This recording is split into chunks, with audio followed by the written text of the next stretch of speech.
बिस्मिल्लाहिर्रहमानिर्रहीम। दुनिया में हर इंसान अपने दुनियावी ज़रूरियात के लिए कोशिश करता है, मेहनत करता है, परेशान रहता है। बाज़ घरों में देखा गया कि मियाँ बीवी दोनों मिलकर मेहनत करते हैं, फिर भी उनके घर के अखराजात पूरे नहीं होते।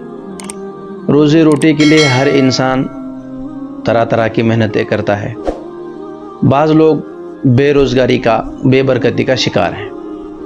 बाज़ लोगों की रोज़ी में बरकत नहीं और बाज़ लोग बहुत तालीम याफ्ता होने के बावजूद, बहुत सारे हुनर जानने के बावजूद बेचारे अपने रोज़ी के लिए परेशान होते हैं। ऐसे लोगों को मायूस नहीं होना चाहिए। सबसे पहले इस बात पर यकीन होना चाहिए कि अल्लाह पाक ने हर एक इंसान को पैदा किया है तो उसकी रोज़ी भी जो है अल्लाह पाक ने उतारी है।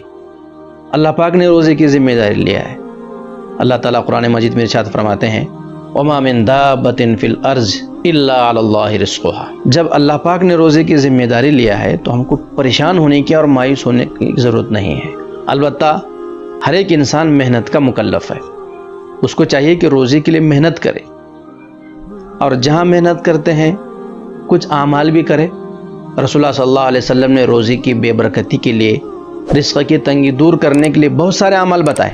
महबूबुल उलमा व सुलहा पीर ज़ुल्फ़िकार साहब नक्शबंदी दामत बरकात हमने एक मौजू लिखा है, रिज़्क़ की कुंजियाँ। उसमें हज़रत ने रिज़्क़ के मुख्तलिफ़ आमाल बताए हैं। इंसान को चाहिए कि हज़रत की तकरीर को पढ़े, सुने, अपने दोस्तों को बताए और उसमें जितने बातें हज़रत ने इरशाद फरमाई हैं सारे बातों को इख्तियार करें। रिज़्क़ की तंगी इंशाअल्लाह ख़त्म हो जाएगी। रिज़्क़ की तंगी दूर करने के लिए मैं छोटे से बातें पेश कर रहा हूँ। एक बात तो यह है कि इंसान हमेशा बावज़ू रहने का एहतिमाम करे, तहरत से बावज़ू रहने का एहतिमाम करे। दूसरी बात, सूरह वाक़िया पढ़ने का एहतिमाम करे। तीसरी बात, सबसे अहम बात, अगर किसी का हक़ मारा है, किसी की ज़मीन हड़प किया है या किसी का किसी भी तरह हक़ मारा है तो उसको उसका हक़ दे दे।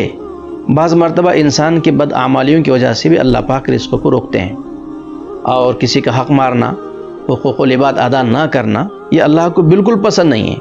इसलिए किसी का हक़ मारा हो तो वो इससे तौबा करे, उसका हक़, साहिब हक़ का हक़ दे दे और चंद अमल करे, जैसे तहरत का एहतिमाम करना, वज़ू का एहतिमाम करना, सूरह वाक़िया पढ़ने का एहतिमाम करना, इस्तिग़फ़ार की कसरत करना।